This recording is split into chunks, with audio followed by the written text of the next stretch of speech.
Hello beautiful people, LosingDrea here, and I said in my week 80 weigh-in video that I was going to go over some things that were kind of stressing me out, and I did in my next video, which was my week 81 weigh-in video, and I didn't really touch on what I meant by that. For anybody who has me on Facebook and subscribes to my page on Facebook, LosingDrea, you might have seen me post a little something about the fact that I was, at that point when I posted it, I was sitting inside of the doctor's office for my husband, where he goes for his diabetes doctor, and everybody in the waiting room is either overweight or underweight, or just but everyone seemed to have some problem with their feet, or they were limping, or they had a walker, or they were in a wheelchair, and it was just horrifyingly eye-opening to see what this disease of diabetes does to people.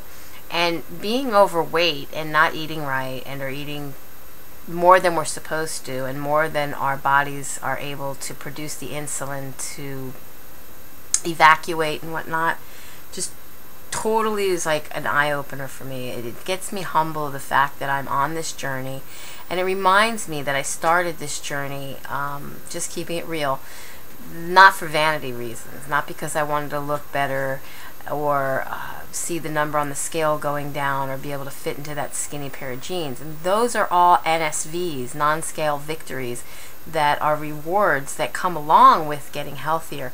But the real reason I had to be reminded of myself that I did this for was because I wanted to be healthier. I did not want to have the aches, the pains, the ailments, the sicknesses, the feeling fatigued all the time that I was getting when I was overweight.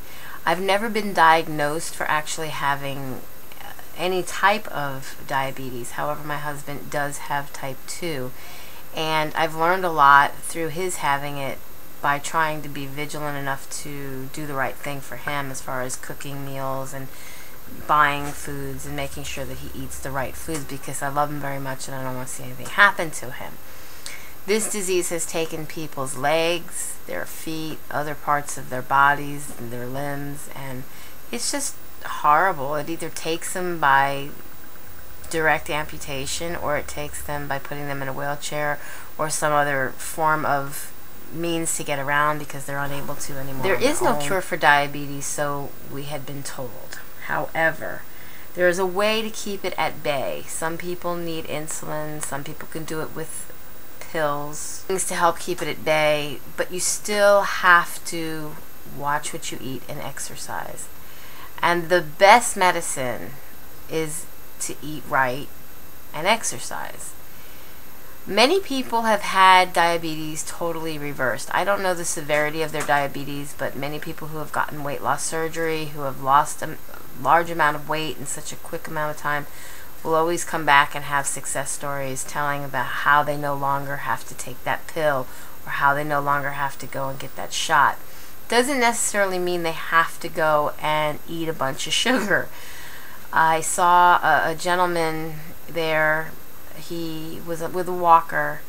He was there with either his wife or his girlfriend or lady friend, and she was eating some Bugles, and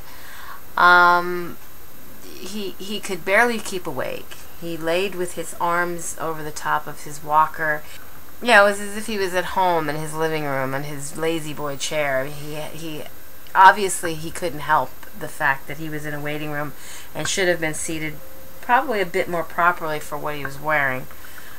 But it was obvious that he was having issues, and he couldn't sit any other way, and he couldn't get up. And when they called his name, he had to get up. And why he sat at the back of the waiting room and not the very front, I don't know, but he placed himself in the back, where he was behind all these rows of chairs, and it was not an easy situation for a man of his size to even get this walker through the least bit of chairs that he was behind, and then around and down and where he needed to be.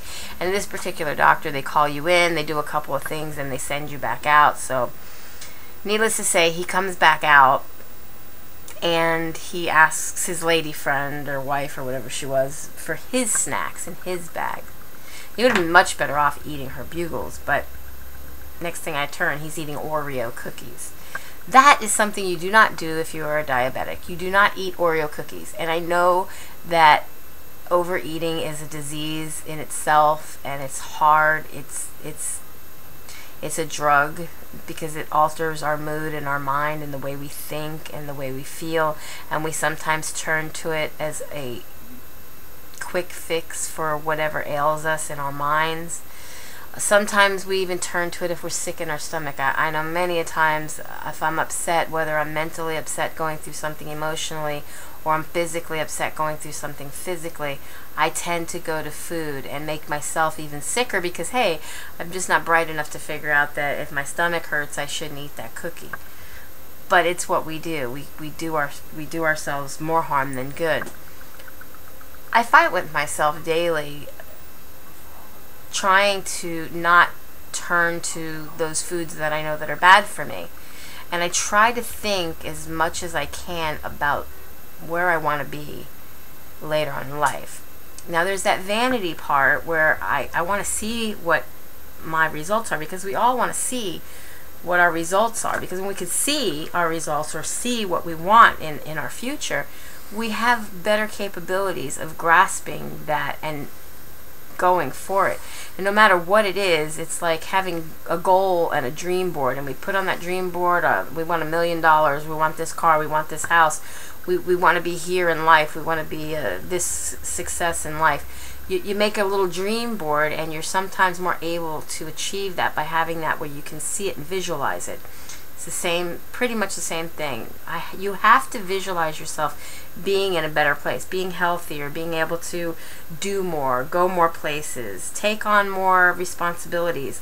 I try not to put it in a vanity thing. Yeah, I do want to look good in those jeans and that nice pretty shirt and wear some of these clothes that I see these girls wearing and fit into a nice pair of booties or boots or high heels, and fit these things right, not just wear them, because there's people out there that, and no offense to you if you're one of them, if you're wearing those hip hugger jeans and you've got major muffin top because you should be in a size 16 but you're trying to squeeze it all into a size 12, then by all means, that doesn't look good. And I don't want to be that person that's trying to fit into those size 12 jeans because I can get them around the bottom of my hips and not up over my hips where they actually belong.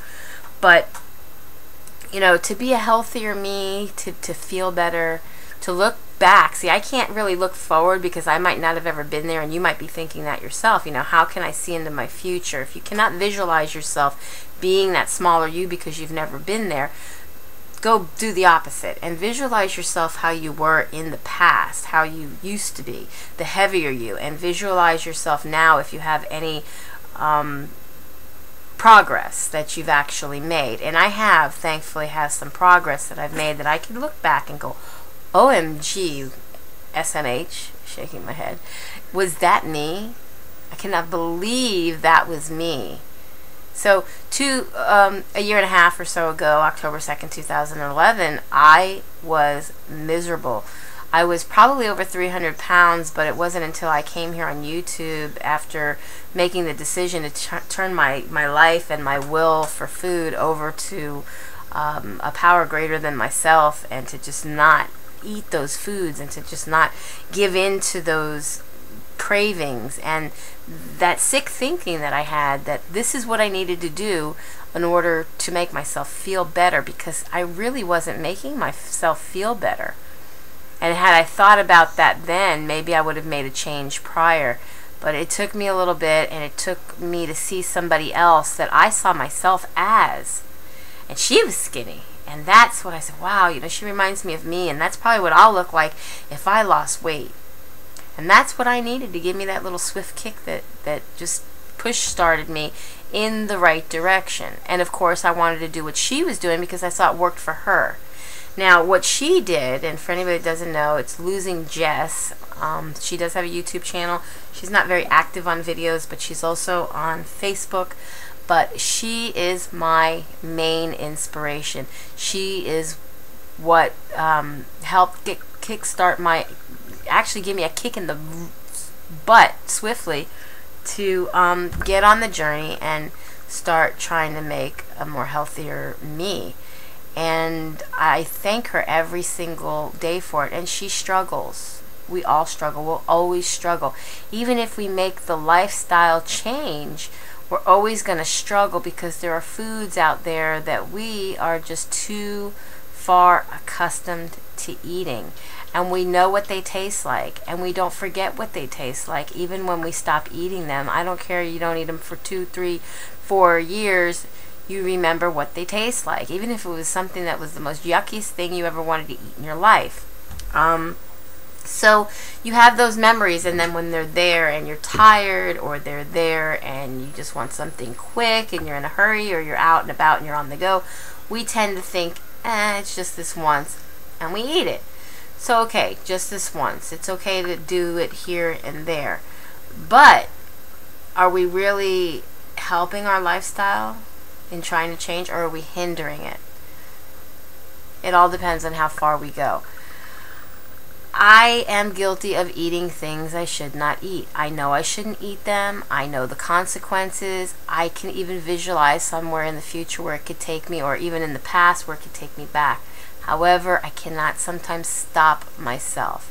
That is what makes me a food addict. And it's not just foods, because good foods, healthy foods, it's okay to eat in moderation, just like anything else. We want to do our portion control.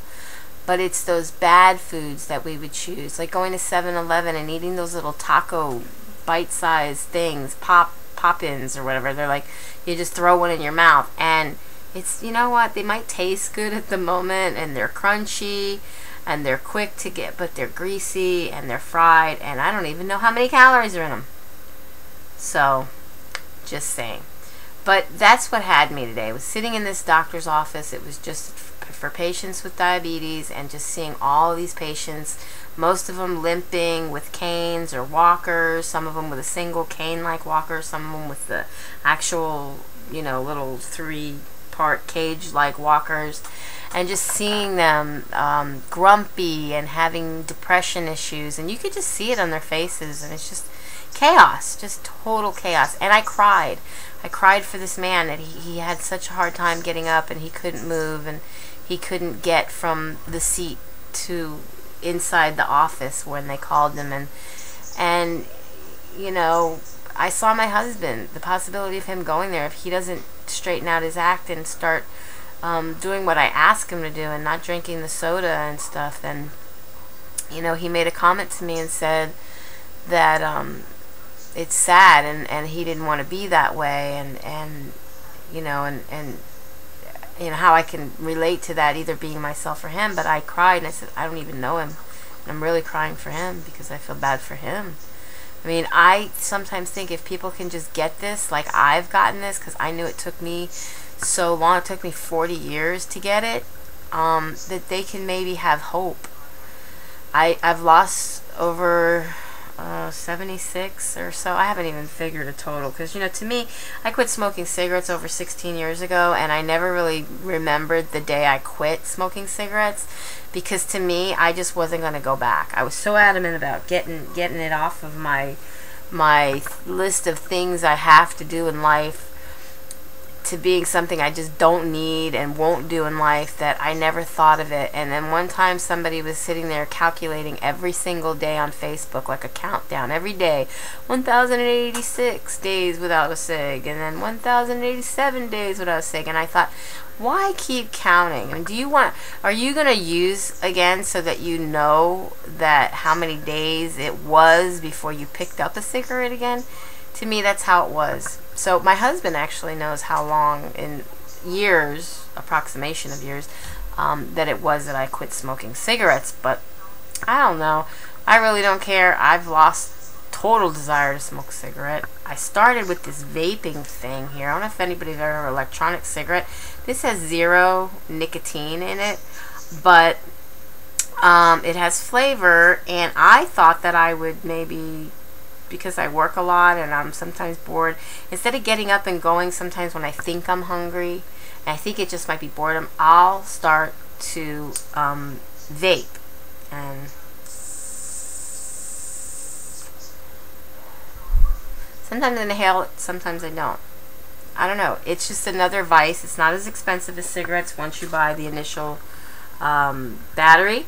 It's the juice that you pay for, but depending on how much you actually try to smoke, it lasts. And they do have with nicotine, and I hear somewhere like 36 or 34 milligrams of nicotine, and you can gradually taper it down until you can just quit altogether. And a lot of people have quit thanks to the electronic cigarette and or what they call vaping. So if you're trying to quit smoking while you're also trying to lose weight, keep that in mind. Also, you can take this and smoke it in places that you can't smoke cigarettes, like restaurants and stuff. At least here where I live in Florida, there is no smoking allowed in restaurants that serve a certain percentage of their revenue ticket in food. So just keep that in mind. But this isn't about vaping. This was about why I was in such a funk. It had to do with the fact of this diabetes thing. I get it. I hope everybody else gets it. If you're already suffering from that disease, or you have the possibility of being like borderline, whatever the case may be, start eating right. It doesn't necessarily mean that you can never have that cookie. It doesn't necessarily mean that you can never have that brownie or that piece of cake. It just means that you need to try to not eat them every single day. And soda, I'm telling you, friends, soda is poison. Water is your friend. And I'm not a thirsty person. I obviously don't have diabetes. I'm not thirsty all the time. And I have a hard time drinking water. But what I've done, without showing the label, I color coat my water. I use the Weilers. They're little packs. In fact, I keep them in my purse, so I'm going to show you one right now. They're the little packs of Weiler singles to go, and I get these at the dollar store. This is called Wild Purple Splash, and you only should use half. It's actually, there's 2 servings in one pouch, so for every 16.9 ounce bottle of water, you should use just half of this. But I actually use a little less than half, or sometimes I'll make 4 drinks out of this. So I get a little bit of a taste, a little tiny flavor of sweet. There are only 10 calories per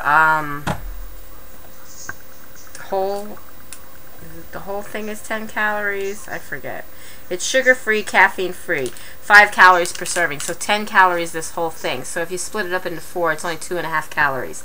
And that's been helping me drink a little bit more water than I normally would, but I still have to stay on top of myself with the water and try to do a little bit better than that, and this is going to be a week to do that.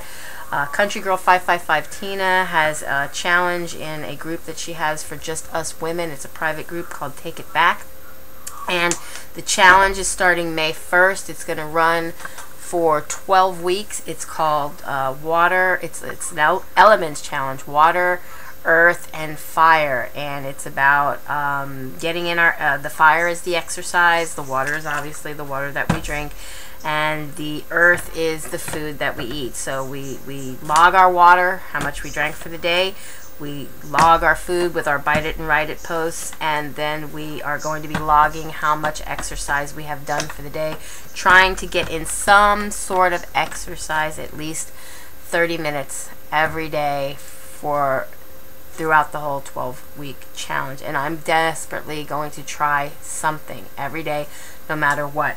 I do carry a pedometer on my belt. It gives me the time and the my steps, how many calories I've burned, and I always take that off of my from my Fitness Pal under cardio. I also if I do any food preparation for the day or for the week, even if it's 2 minutes, I put that in there. If I do a little bit of light house cleaning, I put that in there. I found out that fishing from a bank or on a dock is very good exercise. And you can always just go and just scan through the exercises and see how much calories they burn if you don't know.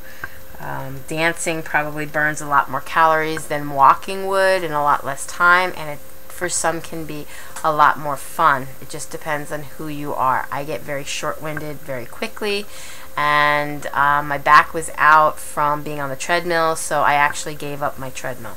So I don't have my treadmill anymore at home, so I'm just going to be basically exercising any other way that I possibly can for the time being, until at which time I find I have the time to start going to the gym again. And that's just how it is.